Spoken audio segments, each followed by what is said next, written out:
Hello, I'm Dr. Weisslogel, and this is our makeup class, virtual makeup class for January 27th. In today's virtual class, we're going to do three things. We're going to review our discussion from last time about the origin of philosophy, how philosophy gets started. Then we're going to talk about the most important branches of philosophy, and finally we're going to have a brief discussion about Plato's theory of forms. So, as far as review goes, last time we learned that philosophy asked two key questions: why and what is it really? Not just what is it. We always ask in our life when we encounter something we're unfamiliar with, well, what is that? But that's not being philosophical. Philosophical questioning says, what is the essence of the thing? What is that thing really all about deep down? We'll see how that goes as we go along. And philosophy asks these two key questions literally about everything under the sun. It can ask about everything. In a very general sense, why is there something rather than nothing may be the premier philosophical question. And what is all this, all that we experience, all of it? What is it all really? What is it really all about? Okay?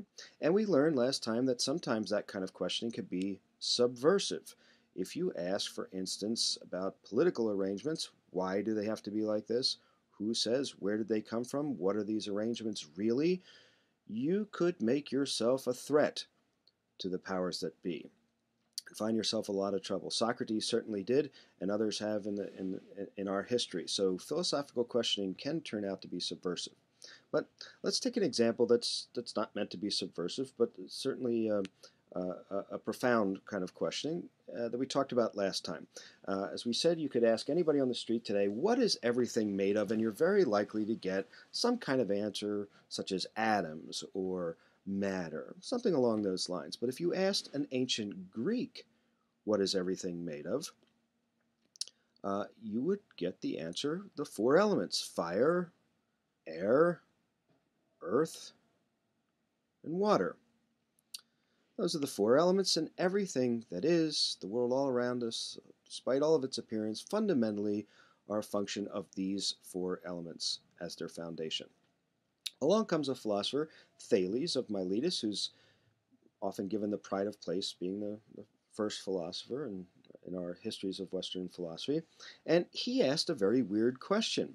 He asked, yes, but where did the four elements come from? He wondered, is one of the elements the foundation for the other three? And he thought about it, and he made some observations, and he determined for himself that the answer is water, that all is fundamentally water.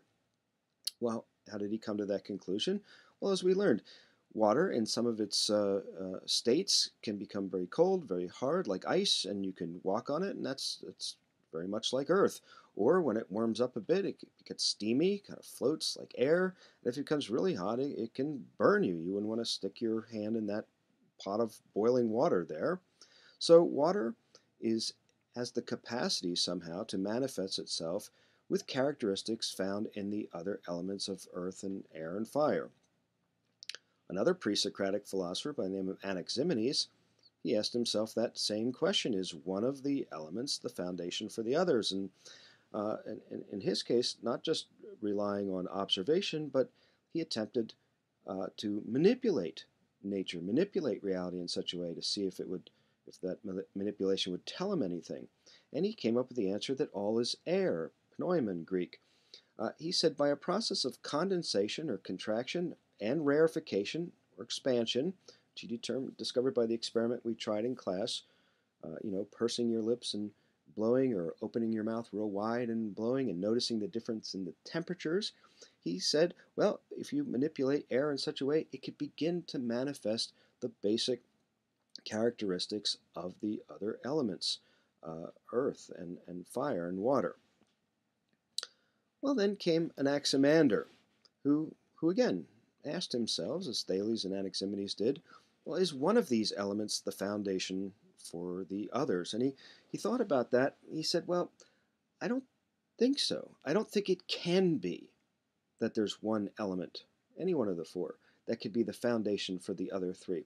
For two reasons. In Thales' case, Thales couldn't account for why everything hadn't just receded back into all water. Now, Anaximenes tried. He brought into the discussion the idea of a mechanism, a process, some forces that might be at work that can result in those kind of elemental changes. But then he still was left with the question, but where did the air come from in the first place so that it could be manipulated by those forces? What's an account of that? And Anaximander wanted to get behind the four elements, so to speak, to find out if there was something even more foundational. And he thought to himself, well, there must be. And he used a Greek word that, now you can find in philosophical textbooks as if it's a technical term, but in his day, I think it just meant something or other, a pairon. In that Greek word, a pairon, there's two parts. The A, that we call it the alpha privative. When we say things in English like it's amoral, we mean that it's just not a moral matter at all. And you might hear, if you think about it a little bit, in pairon, you might hear almost peri, like in perimeter, which is the outskirts or the boundary of an area. So a pairon literally means without a boundary. It means the unlimited, has no limits. It's indeterminate. It's not determined by any boundaries. It's indefinite. It's not set off from other things. It's really a Greek word that could have just meant to an ordinary person back then a something or other, whatchamacallit. And Anaximander thought that behind the four elements there had to be something that was fundamentally not one of the four elements. The four elements are definite things. They have limitations. Fire is limited at least in the fact that it's not water or earth. They're each a definite type of a thing, fundamental thing. But behind that is this apeiron, which is not a definite or determined or limited kind of a thing. Well, the trouble is when you start thinking like that, and you start saying, well, behind all the things is this something or other, this whatchamacallit, this apeiron, it's the unlimited, it's the indefinite, it's the no definite thing, it's no thing, that's dangerously close to being nothing at all. And Anaximander's creative solution to this problem turned out being as indefinite and indeterminate as the thing that he was trying to put his finger on. So we're faced with a choice, I think we often are, when we try to get down to the foundations. Either we could take more or less a physical approach to say that everything is made up of basic constituent parts, whether they're fire, air, earth, or water, or atoms, or protons, neutrons, electrons, or even further subatomic particles, or whatever. That's the basis of naturalism, to say that everything is made up of some basic part or another. And once you determine what that part is, you can get going with what we call today the natural sciences. We can get busy with the how questions. How does that all work? But you can never really hit bottom. You are always liable or open to the question, yeah, but where did that fire, air, earth, water, that atom, that proton, that quark, that charm, the thing that banged in the Big Bang, where did that come from? You cannot ultimately answer the why question with this physical strategy. On the other hand, you could take a metaphysical approach. Our understanding demands that we get behind appearances to try to find out what things are really. We keep asking that question, why, and where did it come from, and what is it really? But when we pursue this, it turns out we can never get to anything definite. It's not ultimately open to empirical study or proof, if that's the only way to prove something, because how do you study something that's no definite thing? An indeterminate or unlimited thing. Can't be done. And this can bleed into the mystical or the poetic or the religious. We learned in class the other day that the poetic is the attempt to say in words that which cannot be said in words. Well, you know how hard it can be sometimes to understand the meaning of a poet. Same thing could happen anyway, in the metaphysical pursuit. The danger is you could find yourself saying things that aren't quite definite. So that's the choice. You could start with something kind of clear-cut and definite and go from there, knowing that you could never get beyond that in any kind of clear way to say why. Or on the other hand, you can persist and try to pursue that the true depths, the true foundation, knowing that when you do, you'll become tongue-tied. You will not be able to say anything definite or open to the proofs of science. Okay, so let's talk a little bit about the branches of philosophy. We learned that philosophers like to ask why and what is it really, and they like to ask them about what I would like to call the 3+2 primary branches of philosophy. When philosophers ask why and what is it really about the good, they are engaged in ethics. When they ask about why and what is it really about the true, about knowledge, about what makes something true, they're in the field of epistemology. And when philosophers ask why and what is it really about the beautiful, they're in the field of aesthetics. And on this last one, I once asked a question in class, so what is the field that studies the beautiful? And one of my students said, well, it's cosmetology. And that answer kind of makes some sense. It's a beauty school, is a cosmetological school. But it got me thinking, well, how come cosmetology, like beauty school, and the word cosmos, meaning the universe, have the same Greek root in their words? And I had to go back and think about that a little bit. The Greek word from which we get our word cosmos and cosmetology is order. Cosmos means order. So in order for there to be a universe, to be something definite, to be something meaningful, there has to be some order. And of course, when you go to the cosmetologist or the beautician, you're getting your look in order. You're getting your face in order. You're being made beautiful. So there is a relationship between order and beauty. And philosophers love to ask, or at least once upon a time, we all love to ask about the good, the true, and the beautiful.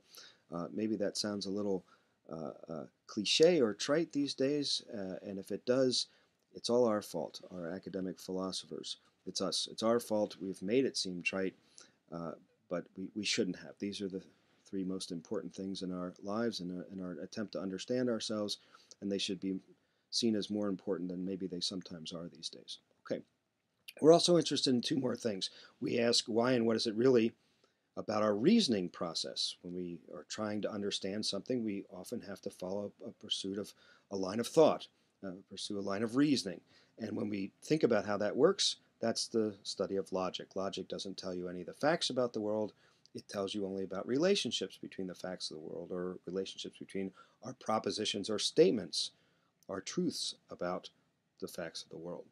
And when we're asking why isn't what it, and what is it really about being or existence or the nature of reality itself, we are then in the field of metaphysics, about which I will say much more.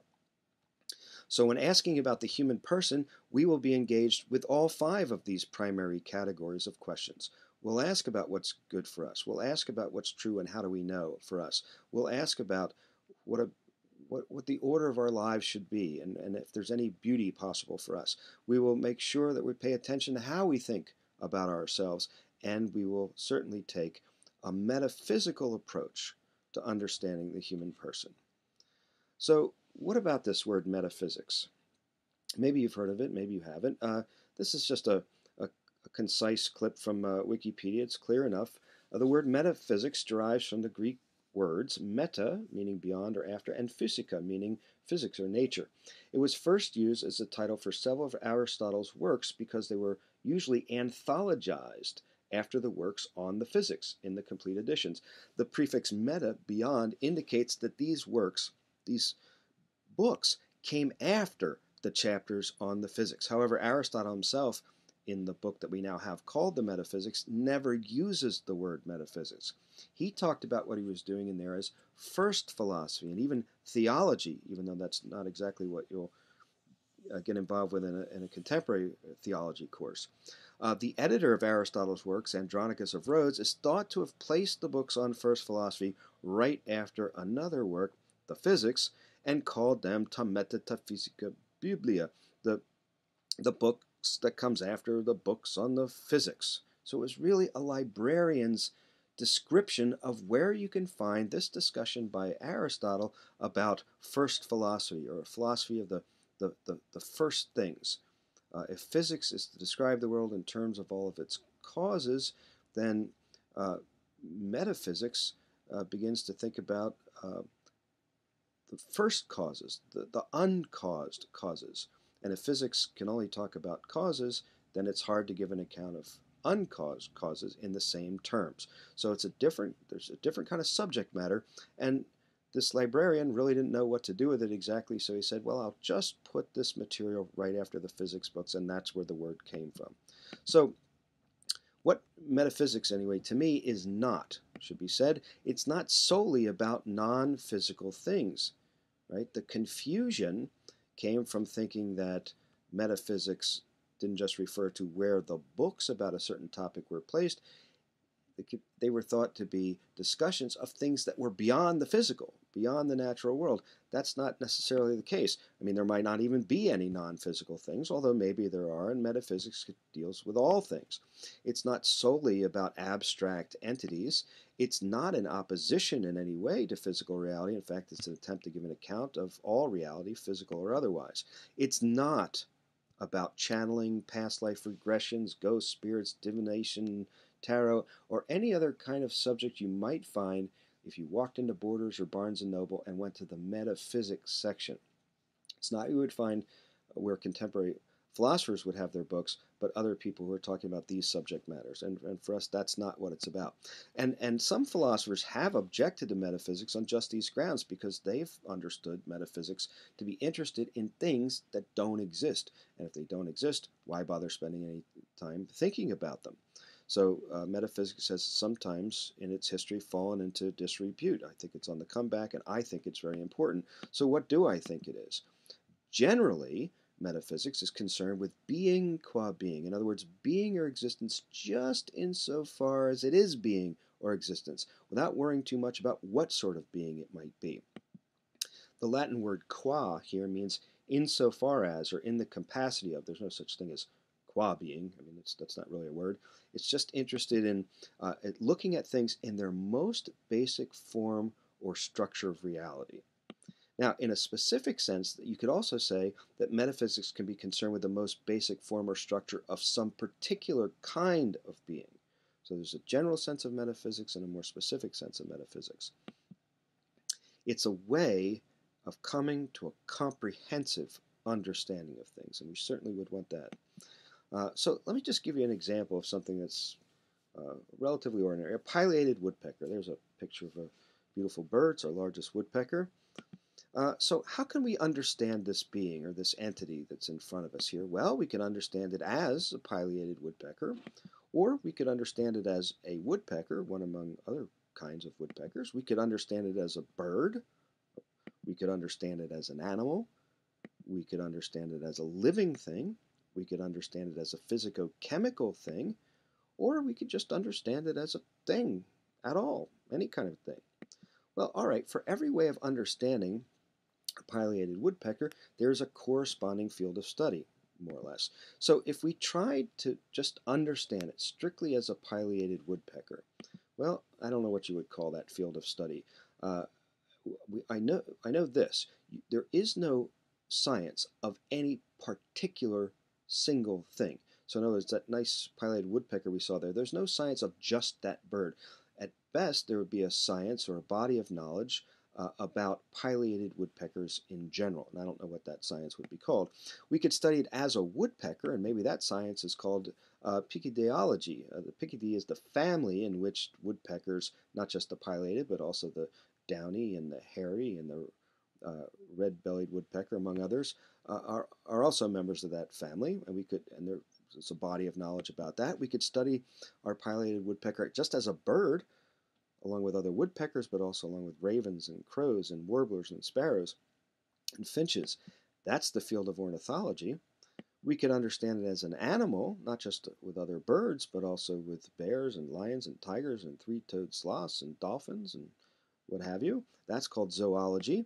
We could study it as a living thing, not just one thing among animals, but also other living things like plants, for instance. That's biology. We could understand it as a physico-chemical thing, and those would be the fields of chemistry and physics, but we could just understand it as a thing, as any kind of a thing, and in that way of looking at it, we'd be in the sphere of metaphysics. We will explore various metaphysical views on the nature or essence of a human person, and we'll find things, for instance, that if rationality turns out to be a metaphysical feature of human persons, we shouldn't be surprised that there's a physical manifestation of that.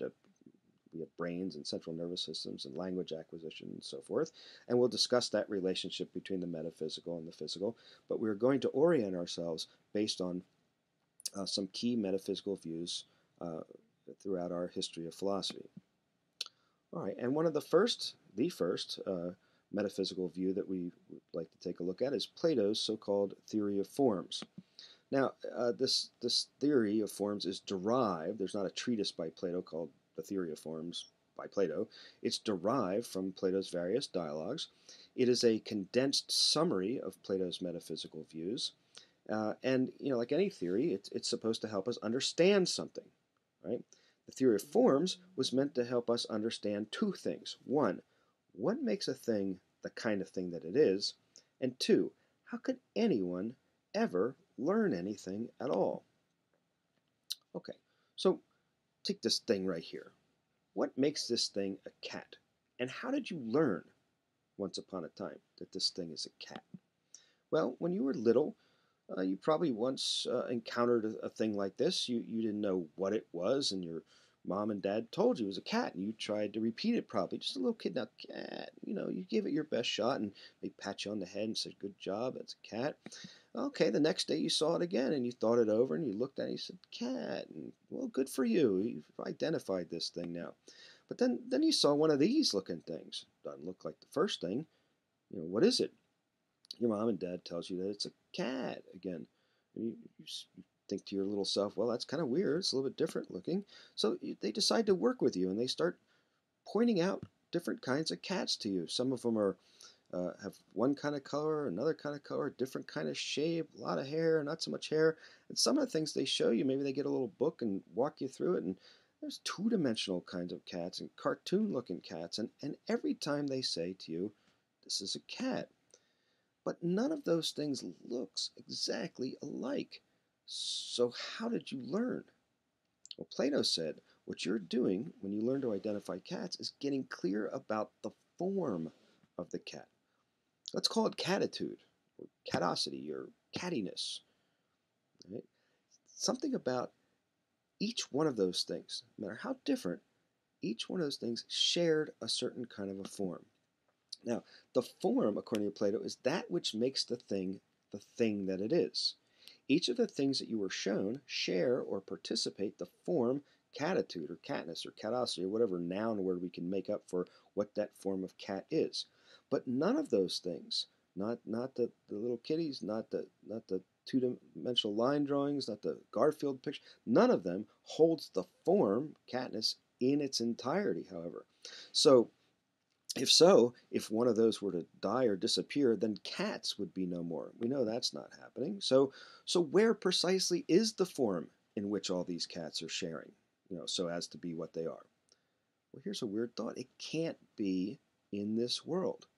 Okay, think about the form dinosauriness, if that's a word. The form for dinosaurs exists, even though no actual dinosaur exists. In fact, I would say you know quite well what the form of dinosaur is, even though you've never actually seen a living one. But if you encountered one on your way to class, you'd know it's a dinosaur. You know the form, even though you've never actually seen a real-life dinosaur. There's never been a time, in fact, when humans and dinosaurs were on this planet at the same time. And yet we have the form. So, and if the form is not in this world, and yet you can recognize it, that can only be because your soul is immortal and knew the forms before you came into this world yourself, or at least that's what Plato wants to argue. Only if you have an immortal soul that somehow knew these forms before you were born could you ever know any of the things in this world. Okay? So for Plato, learning is a process of recollection, just the opposite of what sometimes is known as the banking model of education, where the teacher has all the information, comes into class, unscrews the top of your head, makes a deposit into you, screws the top of your head back on again, and then we say that you know. No, for Plato, the idea is to bring out of you somehow what you already know. But then, why did you forget the forms in the first place? Now, Plato brings up kind of a myth about this. He says, because in the trauma of birth, you know how it is, when a baby's born, there's chaos. There's screaming and yelling and pain and crying and everybody rushing around. It's chaotic. It's traumatic. And in all that trauma, your immortal soul, when it was entering your material body, got all of its forms scrambled up. And education is the process of straightening out all those forms again, so that you could tell the difference between a cat and a dog, for instance, another four-legged furry thing with a tail, which you can easily do. Well, they're similar until you get the hang of it, until those forms, catness and dogness, start to become very clear and straightened out for you again. At least that's Plato's theory of education. Now, the form is not just the shape of a thing. All those pictures of cats I showed you, photographs and drawings, they don't have all the same shapes. The form is not just a visual feature. Okay, so form is not shape. The form is the idea of the thing. It is the what of the thing. It's what the thing fundamentally is. And the form is also the ideal of the thing. It's both the idea of the thing and the ideal of a thing. It is how it is best for that thing to be. So according to Plato, when you know what a thing is really, you immediately know how it is best for a thing to be. That's what allows you to make the judgments that we all make in life. You could look at a cat and say, well, it's not a very good cat because it lost its tail somehow. Because you know what the form of the cat is. You know how it is best for cats to be, and this particular cat in front of you doesn't quite measure up, does it? So for Plato, also the most real thing is the form. The things of this world are less real for him than the forms in which they participate. Forms are eternal and unchanging, according to Plato. Why? Because perfection doesn't need to change, can only go down. Only the things that are not quite perfect are in need of change. So you and I, we don't exist at one point, and then we're born, we grow, we learn, we change, we're trying to get better, but we don't reach the ideal. We are not the ideal. Only the form humanity is the ideal. The form is more important than the individual that participates in it. All right, well, here's a summary at this point of Plato's thinking about this theory of forms. Let's take a look at this. Look in the middle. You see that photograph of a bed. All right, I know it's a photograph, but just for the sake of this discussion, think actual bed you could sleep on. I couldn't put a bed in this PowerPoint, but think about your bed. Okay, that's a bed. And most of us say, well, that's the realest thing in the world. For Plato, not so fast. Right? Now, one step lower, one step less reality, one step closer to being very ephemeral and being the kind of thing that just comes and goes and doesn't have very much existence, would be a photograph or a picture of or a drawing or a painting of a bed. Think of it this way. What would be easier to destroy, a bed or a painting of a bed? Which would burn up more quickly? In a sense, the picture just has less reality than the bed. Plus, it's not real. It's missing the things that something needs to be a bed. Well, okay, that part makes sense. But now as we go further up this line here, it becomes a little bit more interesting. Suppose I had a decree, if I was a tyrant, a dictator, and I said, I want to destroy all the paintings of photographs of beds in the world. That would be fairly easily done. If I say I'd like to destroy all the beds in this world, well, it'd take a lot more fire to burn them all up, but I suppose if I worked at it hard enough, I could get all the actual beds in this world destroyed. But what if I said, I want to destroy the word for bed, or comma, or li, in different languages, of course?